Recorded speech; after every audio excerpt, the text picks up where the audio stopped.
Il faut comprendre une chose très importante. La loi forme un tout indivisible, comme on le voit dans Jacques 2,10. Car quiconque observe toute la loi, mais pêche contre un seul commandement, devient coupable de tous. Et donc c'est un peu comme si tu convoitais une femme, Jésus dit que tu as déjà commis un adultère, non seulement un adultère, mais en plus tu es un meurtrier, parce que tu es coupable de tous. C'est un peu comme si tu brûlais un feu rouge, ou que tu avais 1 km/h au-dessus de la limite, et que tu prenais directement perpète, ou la peine de mort dans certains pays. Et tu te rentrerais tout de suite sous la malédiction de la loi, comme prévu dans Deutéronome 28. Et Jésus disait aussi, si votre justice n'excède celle des pharisiens, vous n'entrerez pas dans le royaume de Dieu. Et donc si on était basé que sur cette chose-là, on serait tous un peu condamnés quelque part. Amen. Mais Dieu merci pour Jésus, qui nous a rachetés de la malédiction de la loi. Il nous rachète de la malédiction de la loi par son sang, et à la croix du calvaire, par son sang qui a coulé et qui nous purifie continuellement, nous maintient continuellement purs. Amen. Et la loi est sainte, comprenons bien, la loi est sainte, mais elle ne peut pas rendre saint, comme la parole l'enseigne dans Romains 7. Et quand tu vois le ministère de Jésus, il a élevé la loi à son niveau originel, contrairement aux pharisiens qui essaient d'abaisser la loi, la rendre observable, et pour ce faire, on rajoutait des doctrines et des traditions.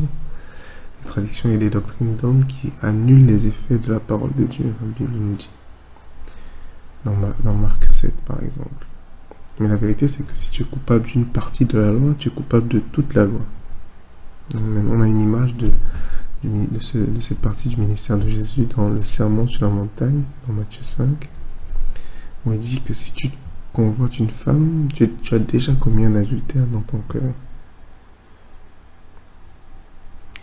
Et que si ton œil est une occasion de chute, arrache-le, jette-le loin de toi, pareil pour le bras.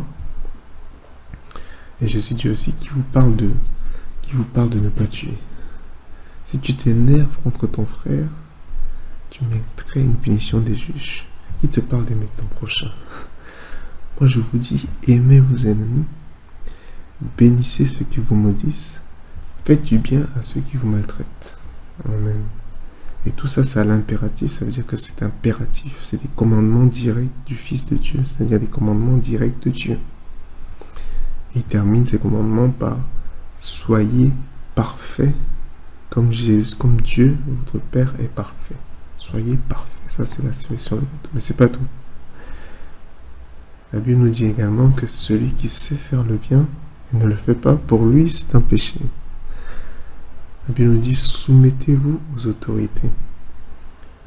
Et donc, Dieu merci pour ce nouveau ministère que j'appelle le ministère de justice. Il compare et contraste ces deux ministères par l'intermédiaire de Paul dans 2 Corinthiens 3. On va regarder. Où il nous dit, verset 9, le ministère de la justice est beaucoup supérieur en gloire. Donc, c'est ce ministère de justice qui n'est pas selon les œuvres, qui n'est pas selon l'observance de la loi, est beaucoup plus supérieur en gloire. Et donc on va remonter un peu au début du verset 9. Si le ministère de condamnation a été glorieux, le ministère de justice est beaucoup plus supérieur en gloire. Donc si le ministère de justice est le nouveau ministère, c'est quoi le ministère de la condamnation? On va remonter un peu pour en savoir un peu plus. Il dit, or si le ministère de mort gravé avec des lettres sur des pierres a été glorieux, au point que les fils d'Israël ne pouvaient fixer les regards sur le visage de Moïse à cause de la gloire de son visage, bien que cette gloire fût passagère, combien plus le ministère de l'Esprit ne serait-il pas plus glorieux? Et donc la comparaison, le contraste, c'est entre ces deux ministères, l'ancien ministère basé sur la loi, que la Bible appelle le ministère de condamnation, et le ministère de mort. Donc on a souvent quand tu dis à des gens qu'on n'est pas sous la loi, ils te disent que oui, on n'est pas sous la loi, mais on n'est pas sous la loi cérémonielle, mais on est sous la loi morale, c'est-à-dire qu'il veut dire qu'on est encore sous la loi des 10 commandements. Donc là on a une image claire que c'est faux, que c'est inexact, parce que Paul nous dit le ministère de mort gravé avec des lettres sur les pierres, sur des pierres. Donc, c'est seulement les 10 commandements qui ont été gravés avec des lettres sur des pierres. Et que si on n'est pas sous la loi, on n'est pas sous toute la loi, parce que la loi forme un tout indivisible. On n'est pas sous les 10 commandements, on n'est pas sous les péchés mignons et les péchés cardinaux. On n'est pas sous toute la loi, mais on est sous la grâce, sous le ministère de l'Esprit, le ministère de justice. Dieu merci pour Jésus qui nous établit dans le ministère de l'Esprit. Amen. Ensuite, la problème nous enseigne 3 autres problèmes de la justice de soi par les œuvres, que nous allons regarder dans Romains 10.